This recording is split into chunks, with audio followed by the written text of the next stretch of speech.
Hey, this is Mark with the Practical Stills. Time to open up another bottle. This one's kind of special. It's the Old Fitzgerald Bottled and Bond 8-year-old from this spring 21 release. They do this twice a year. These decanters have been around, I don't know, 5 years or so, since 2018, somewhere in there. Always wanted one, never got them. One of those bottles that's got a reasonable retail price. This one's $85, but that routinely sells, I mean, depends on where you look, upwards to $500, but certainly all the time in the $250, $300 range. I think you all know by now, I'm not doing that. It's worth what somebody will pay for it, so I guess it's worth 500 bucks, but not to me.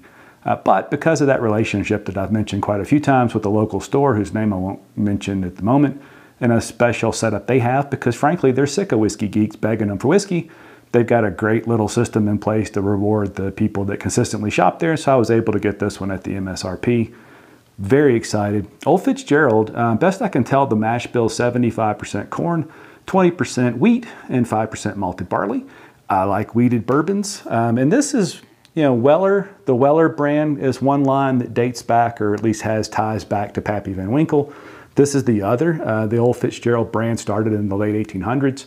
This is the whiskey, or at least, you know, Old Fitzgerald's what Pappy sold kind of thing. So it's another line directly up to him. And I like wheated bourbons, and I've just always wanted one of these and can't wait to taste it. Oh.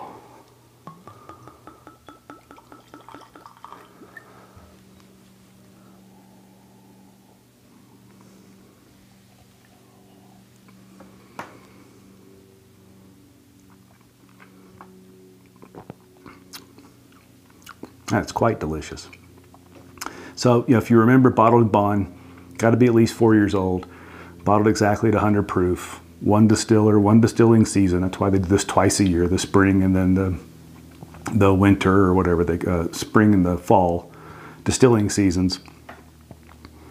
Boy, if you like wheated bourbons, it's hard not to like that one.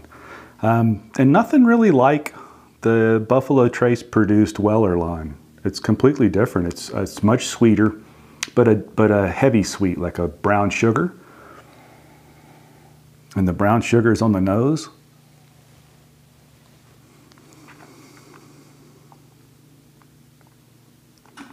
And even something like a cedar, or something like you're out in the woods. That is delicious.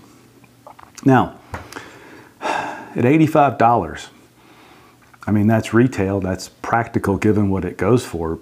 I'll have to live with it a little longer, because that's pretty pricey for an 8-year-old whiskey these days. We've got, not wheated, but we've got the George Dickel 8-year-old bourbon at around 30 bucks.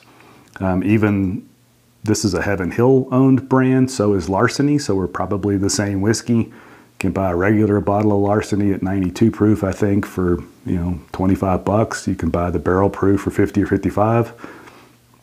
We'll live with it for now and see if it feels like it's worth it. But I'm gonna tell you, that's delicious whiskey. It's everything you'd want a wheated bourbon to be.